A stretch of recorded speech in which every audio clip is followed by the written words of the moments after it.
Hello my all dear student. आज के इस क्लास में हम लोग बहुत ही इंपॉर्टेंट टॉपिक को पढ़ने वाले हैं। Standard form of any number, किसी भी संख्या का मानक रूप। देखिए ये जो टॉपिक है ना, ये रियल में है तो 6 और 7 क्लास के मैथमेटिक्स का टॉपिक, लेकिन इसका यूज फिजिक्स केमिस्ट्री के न्यूमेरिकल्स में बहुत ज्यादा होता है।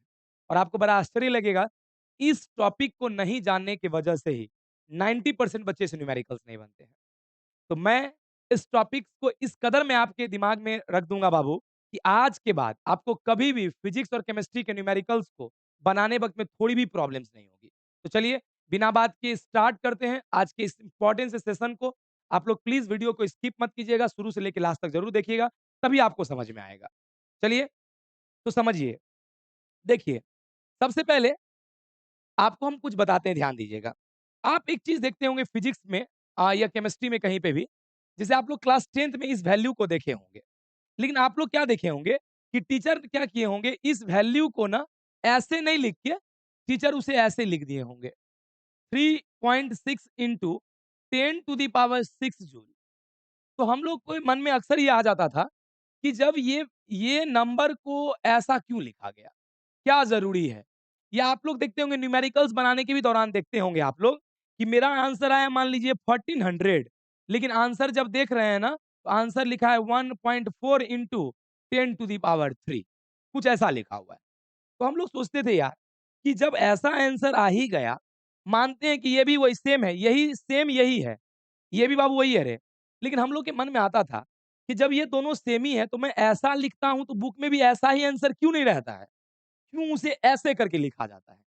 तो याद रखिएगा बाबू, एक्चुअली में ये जो देख रहे हैं ना, ये रियल में यही किसी भी नंबर का स्टैंडर्ड फॉर्म है, स्टैंडर्ड फॉर्म। अब मैं आपको इसे बहुत अच्छे से समझाने का पहले प्रयास करता हूं, ध्यान दीजिएगा।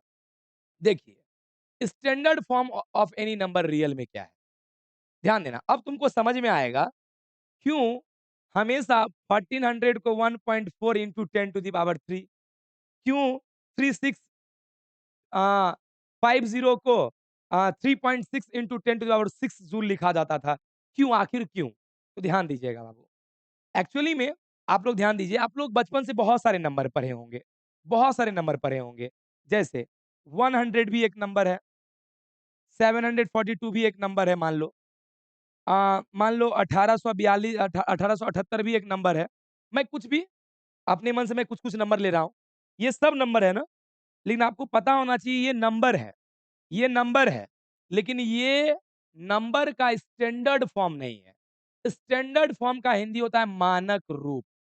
मतलब ऐसा रूप जिसे पूरा दुनिया मानती हो, ऐसा रूप जिसे पूरा दुनिया फॉलो करती हो, उसे ही स्टैंडर्ड फॉर्म या मानक रूप कहा जाता है। तो ये क्या है पता है बाबू, ये नंबर है, लेकिन इस नंबर के इस रूप को, इस नंबर के इस फॉर्म को दुनिया नहीं मानती है। दुनिया नहीं मानती है। दुनिया का कहना है कि भाई साहब सुनिए, आप आज से अगर किसी भी नंबर को, अगर आप आज से किसी भी नंबर को अगर आप m into 10 to the power n के फॉर्म में लिख डालते हो, आज से अगर आप किसी भी नंबर को m into 10 to the power n के फॉर्म में लिख डालते हो, ऐसा लिख डालते हो, यानी ये जो नंबर है ना, ये सब नंबर, अगर आप लोग इस नंबर को ऐसे लिख सकते हो, तो जैसे आप इस नंबर को ऐसे लिखोगे, तो माना जाएगा कि वो सब इस नंबर का स्टैंडर्ड फॉर्म है। मतलब वो अब समझ में आया कि स्टैंडर्ड फॉर्म रियल में क्या है, ध्यान दीजिएगा। तो क्या बोले अभी आपको? स्टैंडर्ड फॉर्म का सिंपल मतलब होता है बाबू, कि अगर आप किसी भी नंबर को m into 10 to the power n के फॉर्म में लिख डालते हो, तो वही स्टैंडर्ड फॉर्म होता है। लेकिन याद रखिएगा एक चीज, आप सिर्फ अगर किसी भी नंबर को m into 10 to the power n के फॉर्म में लिख डालोगे ना, तो सिर्फ इसी को स्टैंडर्ड फॉर्म नहीं कहते, ध्यान दीजिएगा। इसी को नहीं, कुछ और भी कंडीशन है, मैं थोड़ा उस कंडीशन को भी बता देता हूँ। मतलब स्टैंडर्ड फॉर्म के लिए ऐसा तो होना ही चाहिए, उसके साथ-साथ कुछ-कुछ कंडीशन है। कंडीशन ये है, ये जो आप m देख रहे हो ना, m देख रहे हो ना? ये जो m है ना, इस m का वैल्यू 1 से बड़ा या बराबर और 10 से छोटा या बराबर होना चाहिए। ये m का वैल्यू। और ये जो n देख रहे हो ना, ये n तुम पॉजिटिव यानी पावर तुम पॉजिटिव भी ले सकते हो, नेगेटिव भी ले सकते हो। अगर तुम इतना कंडीशन को ध्यान में रखकर अगर तुम किसी भी नंबर को लिखते हो, तो माना जाता है कि आप स्टैंडर्ड फॉर्म को लिख दिए उस नंबर का। जैसे मैं कुछ आपको एग्ज़ाम्पल दिखाता हूँ, ध्यान दीजिएगा। इसका मतलब अगर आपसे कोई standard form of any number पूछा जाए, आप बोल सकते हैं, when we written any number in the form of m into 10 to the power n, where m is equal or greater than 1 and less or equal than 10, and n positive or negative integer, then this type of form is called standard form.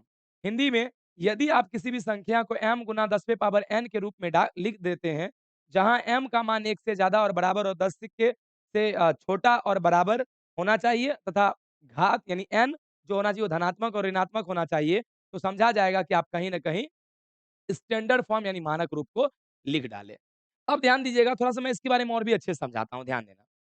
जैसे बाबू example ध्यान देना रे, मैं जैसे कुछ example ले रहा हूँ। अभी हम आपको क्या बोले थे? Try it. मैं कुछ क्वेश्चन को बाबू मैं ट्राई करता हूँ, फिर आप उसके बाद आपको ट्राई करना है, ठीक है? यहाँ ध्यान दीजिएगा। जैसे आप लोग देखिए, यहाँ पे एक नंबर लिखा हुआ है। तो सबसे पहले मुझे ये बताइए क्या ये नंबर स्टैंडर्ड फॉर्म है? तो आपका आंसर होगा नो सर, स्टैंडर्ड फॉर्म नहीं है। क्यों? क्योंकि स्टैंडर्ड फॉर्म ये तब होता जब ये m into 10 to the power n के रूप में लिखा रहता, इसके जैसा लिखा रहता। तो देखो, कहाँ इसमें पावर ओवर कहाँ है बाबू रे? तो नहीं लिखा है ना, तो ये एक नंबर है, लेकिन ये नंबर का स्टैंडर्ड फॉर्म नहीं है। लेकिन देखो अब हम इसको कैसे स्टैंडर्ड फॉर्म बनाएँगे, ध्यान देना। सबसे पहले बाबू तुम डेसिमल ढूँढना कि डेसिमल कहाँ है? सबसे पहले आप डेसिमल ढूँढिएगा। तो अब आप सोच रहे होंगे सर, यहाँ तो डेसिमल है ही नहीं, सर यहाँ तो डेसिमल है ही नहीं। आप गलतफ़हमी में हो। यहाँ पे डेसिमल है। आप थोड़ा-सा बारीकी से नज़र को झाँको, थोड़ा-सा गहराई से देखो आपको दिख जाएगा। अरे यार! जब किसी नंबर में तुमको डेसिमल नहीं दिखे, तो समझ जाओ डेसिमल सबसे लास्ट में है। सबसे लास्ट रहता है डेसिमल, इसलिए उसे लिखा नहीं जाता है। जब किसी नंबर में डेसिमल ना दिखे, तो समझ जाइएगा कि डेसिमल 100% सबसे लास्ट में है। ओके? अब ध्यान देना। अच्छा बाबू रे एक बात और याद रखना, ये जो m होता है ना बाबू, हम लोग क्या बोले 1 से ज़्यादा और 10 से छोटा होना चाहिए, लेकिन डेसिमल में होना चाहिए, डेसिमल में। 1.2, 2.4, 3.6 ऐसा होना चाहिए, ठीक है? अब देखो बाबू रे, देखो मैं क्या करूँगा है देखना। अगर मैं इस डेसिमल को बाबू, अभी डेसिमल यहाँ है, अगर मैं इस डेसिमल को यहाँ लेके जाता हूँ, अगर मैं यहाँ लेके जाता हूँ, तब तो अभी तक बहुत बड़ा नंबर है। 10 क्या बोले 10 से छोटा होना चाहिए, और लेके जाओ। अभी भी 10 से बहुत बड़ा है, और लेके जाओ, और लेके जाओ, और। अगर तुम यहाँ भी लाके छोड़ते हो तो यहाँ 36 हो जाएगा, 36। हमको 10 से छोटा करना है, तो मतलब हमको एक और इधर ले जाना पड़ेगा। अच्छा इधर मत लेके चला जाना। अब अगर तुम इधर लेके चला गया, अब अगर तुम इधर लेके चला गया, बाबू तो 3 से उधर मतलब 0 में चला जाएगा, 0 पॉइंट, 0 से क्या बोले थे 1 से बड़ा और 10 से छोटा। तो समझ गए 1 से बड़ा और 10 से छोटा के लिए सबसे बेहतर जगह ये है। ये। ये सबसे बेहतर जगह है क्यों? क्योंकि यहाँ पे बाबू रे देखो ये 3.6 ये 1 से ज़्यादा भी है और 10 से छोटा भी है बाबू रे। इसका मतलब पॉइंट यहाँ था, हमने वहाँ लेके गया ना। अच्छा किधर लेके गया देखो तो? राइट साइड लेके गया कि लेफ्ट साइड? तो 100% आपका कहना होगा सर लेफ्ट साइड। अरे मैं इधर ले जा रहा हूँ, इधर लेके जा रहा हूँ। Left side. आज के बाद एक ट्रिक याद रखना। एबीसीडी में आप जानते होंगे एल के बाद एम होता है लेटर। अरे एबीसीडी में A B C D E F G H I J K L M, वही बोले एल के बाद एम होता है ना, मतलब याद रखना कि जब भी हम लेफ्ट ले जाएंगे तो मल्टीप्लाई करेंगे, वही ट्रिक है। जब भी लेफ्ट ले जाएंगे मल्टीप्लाई करेंगे, उल्टा जब राइट ले जाएंगे तो डिवाइड करेंगे, डिवाइड करेंगे, जब राइट ले जाएंगे तो डिवाइड करेंगे। ठीक है? अब समझना बाबू एक बात पूरे। तो बोलो तुम ही लोग एक चीज ध्यान देना, हो गया खत्म। चलो बोलो। हम लोग देखो बाबू इस पॉइंट को यहाँ पे लेके चले गए, ये बन गया 3.6, और उसके बाद अब जीरो लिखने का जरूरत नहीं है रे, इनटू। अच्छा डेसिमल यहाँ था, तुम वहाँ लेके गया, लेफ्ट लेके गया। तो लेफ्ट लेके जाते हैं तो मल्टीप्लाई करते हैं। तो मल्टीप्लाई कर दिए, मल्टीप्लाई कर दिए, मल्टीप्लाई। अच्छा, कितना लेके गया? 1, 2, 3, 4, 5, 6। तो यहाँ इसलिए बाबू यहाँ पे होगा 10 टू द पावर 6 जूल। जो यूनिट है यूनिट लिख दिया। अब समझना है एक बात बाबू अरे, अब समझना। बोल बाबू रे ये जो नंबर है रे, क्या इसको हम लोग m मान सकते हैं? हाँ। इनटू इसको 10 बोलो तो 10 ही है ही, इसको n बोलो। तो क्या देख रहा है देखो तो? बाबू रे क्या ये नंबर m into 10 to the power n के फॉर्म में लिखा नहीं था, लेकिन मैंने इसे m into 10 to the power n के फॉर्म में लिख डाला। अच्छा, कंडीशन भी चेक कर लो। m का वैल्यू 1 से ज़्यादा और 10 से छोटा होना चाहिए है 3.6। 1 से ज़्यादा है और 10 से छोटा है और पावर पॉज़िटिव, नेगेटिव कुछ भी तो पॉज़िटिव है, ठीक है? अच्छा, एक बात और बोला था कि m डेसिमल नंबर होना चाहिए, डेसिमल में, तो डेसिमल में भी है।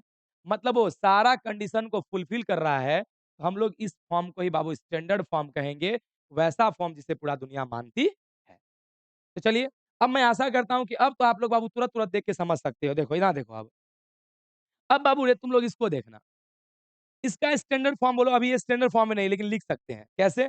अभी-अभी आपको जस्ट बोले कि इसमें डेसिमल नहीं दिख रहा है लेकिन डेसिमल यहाँ है, यहाँ है। अच्छा, अब ये यहाँ कितना है 1488 1488 10 से बहुत ज़्यादा है बाबू रे, हमको 10 से कम करना है। तो 10 से कम करने के लिए मेरे पास बेस्ट उपाय यहाँ ले जाना होगा। यहाँ ले जाएँ 14 तो 10 से ज़्यादा हो जाएगा, यहाँ ले जाना पड़ा।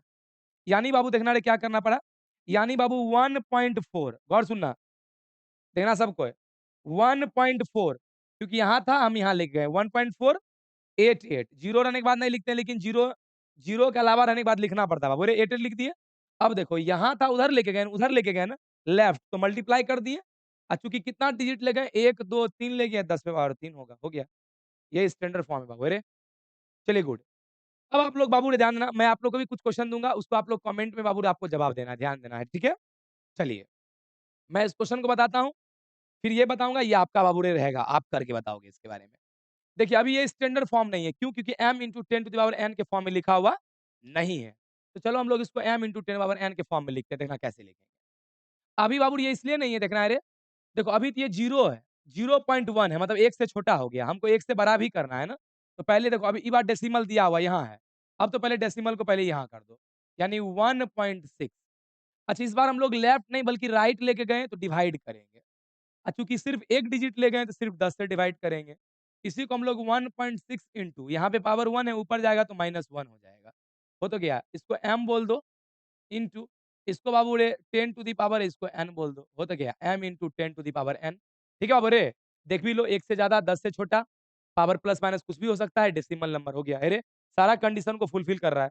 अच्छा अब ये आओ, ये बहुत ही बड़ा नंबर है बाबू रे। थोड़ा-सा मैं इस नंबर में पहले 0 गिन लेता हूँ, कितना है देखो, 3, 6, 9, 12, 15, 18 2 20 20 ज़ीरो है बाबू रे, है देखना 20 ज़ीरो है बाबू रे। अब गौर सुनना।